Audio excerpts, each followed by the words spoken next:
n'est pas sur une grille aussi tendue que sur France Info, mais on pourrait s'y croire parce que nous sommes maintenant avec Gérard Felzer. Il est scientifique, il est ingénieur, il est vulgarisateur en aéronautique, transport, également journaliste, et il a bien voulu venir nous parler d'hydrogène. Bonjour Gérard. Alors, il va activer le son Voilà, c'est bon. voilà, dans un Vous instant. Merci m'entendez? Gérard, merci d'être avec nous. Et tout le monde ne le sait pas, mais vous êtes également entrepreneur et fondateur de la société Carwatt, spécialisée dans la transformation du thermique en électrique. Vous étiez l'homme de la situation. Est-ce que vous pourriez nous parler un petit peu de cet hydrogène et de votre société? Est-ce que c'est vraiment un vecteur énergétique d'avenir? Oui, alors d'abord, je salue Jean-Luc, c'est extrêmement intéressant. D'ailleurs, ils font partie, Valeo, d'un think tank que j'ai sur la péniche, là où j'habite, péniche autonome d'ailleurs, hein, qui va être à l'hydrogène dans peu de temps, euh, où on essaie de penser la mobilité du futur en 2050. Et il est vrai que Valeo apporte une contribution extrêmement intéressante. Alors, sur l'hydrogène, bah, ce n'est pas nouveau, l'hydrogène, on le connaît depuis bien longtemps, hein.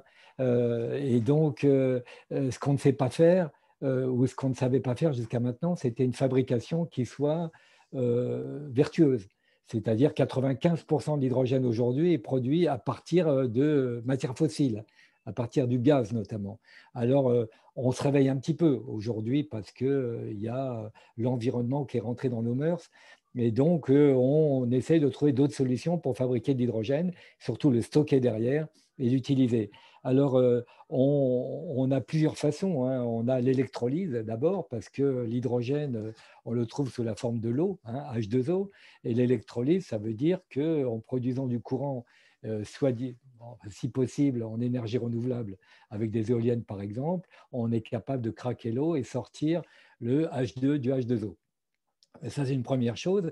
La pile à combustible qui est liée à l'hydrogène pour fabriquer l'électricité, notamment pour les voitures, eh bien, elle est utilisée de plus en plus parce qu'elle offre l'autonomie, elle offre le même service que l'essence. On fait le plein en quelques minutes et ça nous donne des autonomies maintenant jusqu'à 1000 km. Donc, c'est quelque chose qui est un produit d'avenir.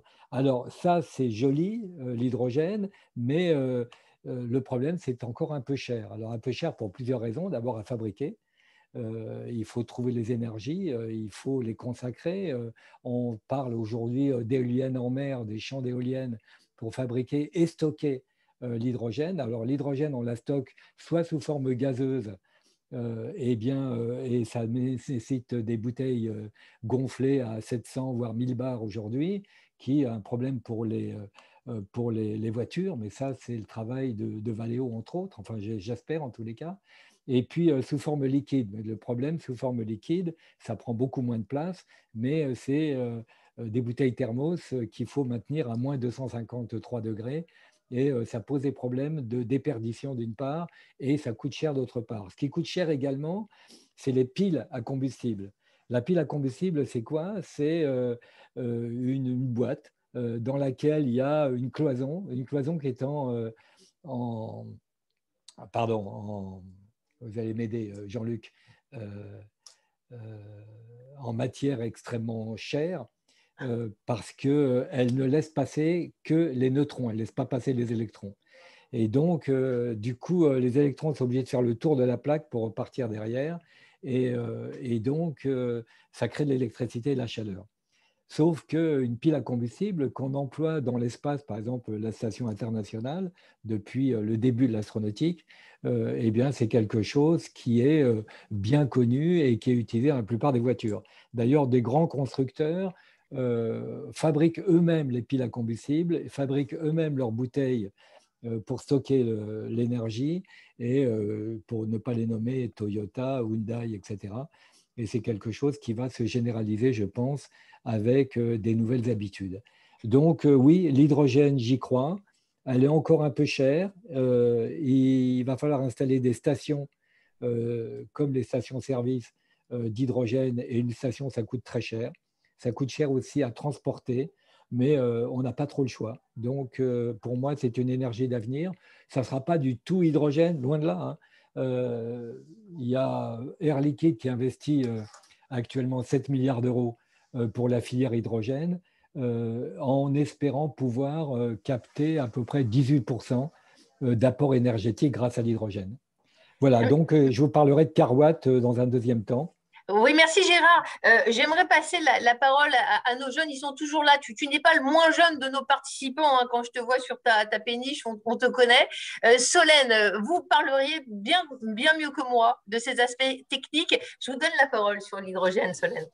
Oui, c'était pour savoir parce que par rapport à la voiture électrique, il y a plusieurs controverses qui diraient qu'on ne peut pas parler de voiture verte, mais en fait d'une pollution qui est un peu plus invisible. Mais ouais, donc, du coup, il y a des controverses autour de la voiture électrique et du coup, je me demandais s'il y avait un espoir de voir un moyen de transport réellement vert d'ici quelques années, enfin qu'on puisse le voir nous. Et est-ce que l'hydrogène pouvait en être une solution ou non? Oui, l'hydrogène, ben, ça ne dégage que de l'eau hein, derrière. Hein. Et ça, c'est quand même de l'eau qu'on peut boire d'ailleurs. D'ailleurs, dans la station orbitale, parce que dans une autre vie, j'étais candidat astronaute, on recycle les urines à travers les piles à combustible. De l'urine qui se transforme en eau potable et qu'on peut boire. Donc, on est en économie circulaire dans la station orbitale en fabriquant de l'hydrogène et l'hydrogène qui est fabriqué à partir aussi des panneaux solaires, comme vous le savez, puisque l'énergie solaire est gratuite. Donc, oui, c'est une filière qui peut être vertueuse à terme, à condition qu'on fabrique l'hydrogène à partir d'énergies renouvelables, c'est-à-dire en électrolyse, et qu'on soit capable derrière de faire des moteurs électriques qui soient vertueux, et je parle des terres rares, Jean-Luc en a parlé tout à l'heure, et puis aussi qu'on puisse fabriquer tous les équipements qui vont autour, les bouteilles, etc. Alors il y en a qui disent, ouais, mais alors finalement, les composants des voitures électriques, ça vaut plus cher que les voitures thermiques. Ben non, c'est pas vrai. Ça, c'est des hoax, c'est des fake news pour pouvoir justifier encore la prolongation des moteurs thermiques. Très bien, merci beaucoup. Merci à vous. On m'a toujours dit que les batteries, c'est un élément crucial dans toute cette chaîne de valeur et pour arriver à faire des véhicules plus verts. Est-ce que Gérard, dans votre société Carwatt, vous avez trouvé la martingale? Alors, d'abord, j'étais directeur de campagne de Nicolas Hulot, donc il y a des restes hein, finalement. La deuxième raison pour laquelle je m'intéresse à ce genre de problématique, c'est que j'étais pilote à Air France pendant 30 ans. J'ai calculé, hein, 20 000 heures de vol, ça fait 160 millions de litres de pétrole à moi tout seul. Donc, ça encourage à essayer de faire quelque chose, à trouver des solutions. Et notamment, une des solutions qu'on met en avant dans Carwatt, c'est comment tracter les avions pour faire en sorte qu'ils ne roulent pas au moteur. Pourquoi? Parce qu'on met en route au point d'embarquement et puis après on roule au moteur. Ça veut dire que vous consommez avant chaque décollage entre 500 et 1500 litres. Les avions roulage à Roissy, c'est 300 000 tonnes de CO2 au roulage uniquement. C'est l'équivalent du périphérique avec les voitures. Donc, on a conçu un petit tracteur à hydrogène qui amène les avions au bord de la piste, là où ils vont décoller. Ils mettent en route au dernier moment. Et résultat, on peut économiser comme ça, au niveau mondial, 4%, ce qui est énorme, de consommation de carburant sur l'ensemble du transport aérien. Voilà un petit peu la boîte à idées de Carwatt. J'aurais bien aimé d'ailleurs qu'on collabore beaucoup plus avec Valeo, mais Valeo est trop cher pour nous. C'est la Rolls Valeo, donc on ne peut pas se permettre d'acheter les moteurs chez Valeo. Mais en tous les cas, on transforme tous les véhicules thermiques en électrique. C'est-à-dire qu'on donne une deuxième vie. C'est ce que j'appelle de l'économie circulaire. C'est-à-dire que les batteries, une fois qu'elles ont une capacité de 75-80%, ben, nous, on les récupère. On les surcyclage, on fait du surcyclage, c'est-à-dire qu'on adapte les modules pour qu'ils soient beaucoup plus efficaces et on les met sur des engins qui n'ont pas besoin de beaucoup d'autonomie. Benne à ordures ménagères, par exemple, pour travailler la nuit en silence, pour les véhicules utilitaires, pour toutes sortes d'applications, des bateaux, des péniches, etc.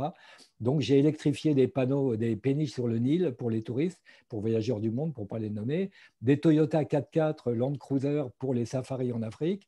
Donc, tout ce qui peut être un apport de confort, de silence et en même temps de virtuosité sur l'énergie, ben, on est présent. Voilà. Donc, Mais bienvenue à bord si vous voulez nous rejoindre. Merci Gérard, on vous retrouve samedi pour le billet science sur France Info. Quant au groupe InSecu, il répond présent tous les jours. Merci encore Monsieur Jean-Luc Di Paola d'être resté avec nous. Mais c'est l'heure de passer à la conférence métier.